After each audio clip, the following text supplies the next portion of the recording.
Good morning, dear student. Welcome once again to the SRBPS online classes. Today we are going to discuss the concept simple interest. I know that you already have done in your previous class, but have a quick recall. As here you can see simple interest. Now the two words that we have written here, one is interest, another is simple. And why this interest is so simple, that we will discuss. First of all, interest means the cost of using money, right? If you are using another's money, if you are using anyone's money, so definitely that person is not going to allow you to use the money free of cost. You have to give some cost. So that cost for using anyone else's money, that is known as interest. Now, why this interest is so simple? So this interest is so simple because throughout the loan period, right? If you have taken the loan for 5 years, 10 years, 20 years, for the longer period of time, any period of time, that interest will going to remain same throughout the loan period.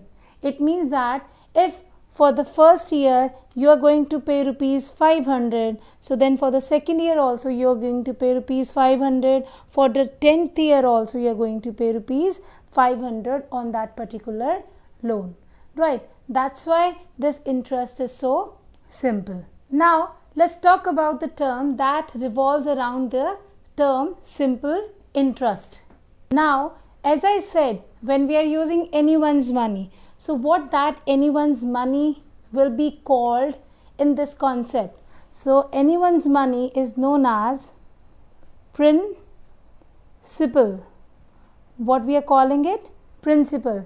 When we are using anyone's money, so that money is having a particular name and that name is principal, right? And that anyone can be anyone, any financial institution, any person, any bank, anything, right?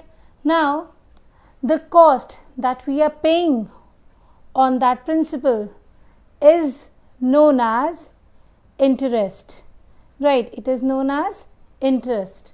And for the duration we are going to pay that interest, for the duration for that we have taken that principal, right? So that duration is known as time. Got my point clear?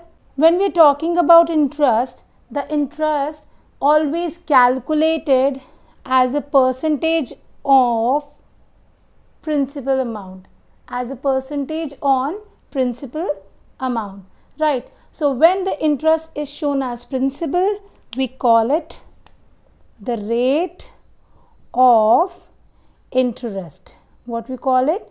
The rate of interest. So these four terms are there that plays a really very important role when we are going to calculate the simple interest.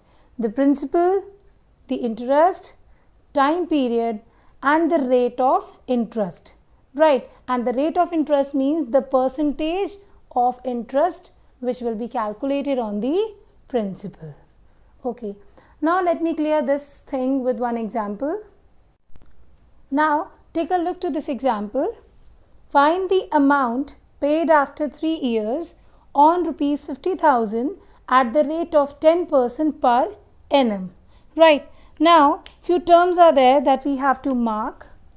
Amount paid after 3 years on rupees 50,000 at the rate of 10% per annum. Now what does the word per annum means? So always remember, per annum means per year, right? Per annum means per year.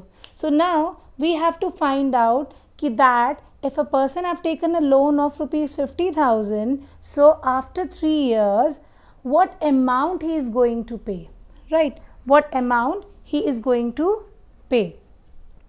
Now let's see. Let's first write everything what we have with us. So we have on rupees 50,000, so definitely it is the loan amount which is known as principal, that we are going to write 50,000. And as already told you, rate means the rate of interest. The rate of interest we are talking about. So here the rate of interest is 10% per annum, right? And now for what time duration? It is for 3 years, right? So the interesting fact about this percentage, let me tell you before I'll just show you how to solve it by using in formula, right? First of all, let's understand what does that rate of interest means exactly, right?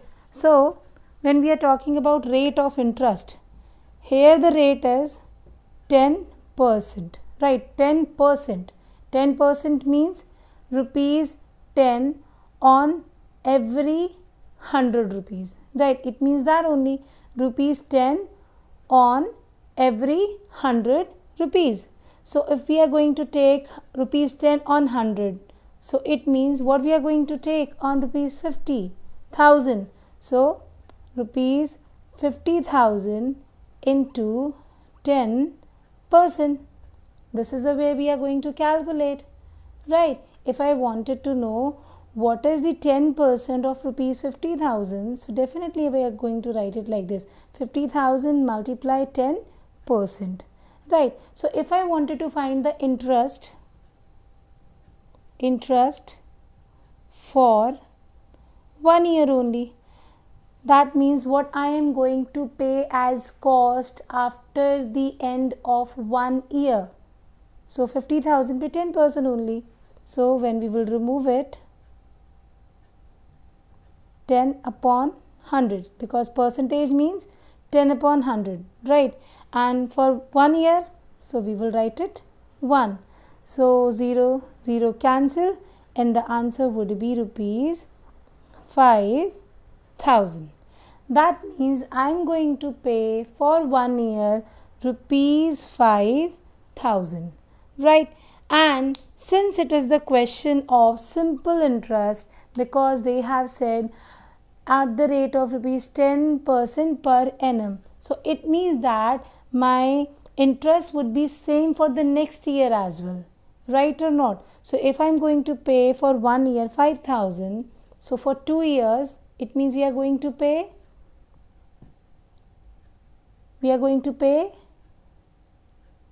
2 multiply 5,000, that is 10,000. And if I am going to calculate for 3 years, so 3 into 5,000, it means that rupees 15,000, because my interest is not going to change. It will remain same throughout all 3 years, right children? So as you can see that one by one we will calculate, so we will get the same answer, 15,000 as answer. So now let us see how we can use the formula to calculate the interest amount. So we want to calculate the simple interest, right? And as I have already done now, that we are going to calculate it on principal. Then principal will be multiplied with the rate of interest, right? And for the duration, what duration? Duration will be known as time. So this is the formula. It will become the formula for finding out the simple interest for a given number period of time. So PRT, here the P is 50,000, rate of interest is 10%, and the time period is 3 years. So the answer would be rupees 15,000, right? 5 into 3, 15, and we have 3 zeros here, so answer would be rupees 15,000. So you can see the answer is coming same. For 1 year 5,000, for 2 years 10,000, and for 3 years 15,000. So this is the cost that the person is going to pay on rupees 15,000. So as the question is asking about the amount paid after 3 years, so amount paid after 3 years will be the principal amount plus the interest. So principal, the loan he has taken of rupees 50,000, and the interest he is going to pay 15,000. So the total amount will be 65,000 rupees. So the person is going to pay rupees 65,000 after the period of 3 years. This 65,000 includes the principal amount, the actual amount of the loan, as well as the interest, the cost that he has to pay for using the loan. Right? I hope, children, you get this concept clearly. Thank you so much. Stay happy. Bye-bye.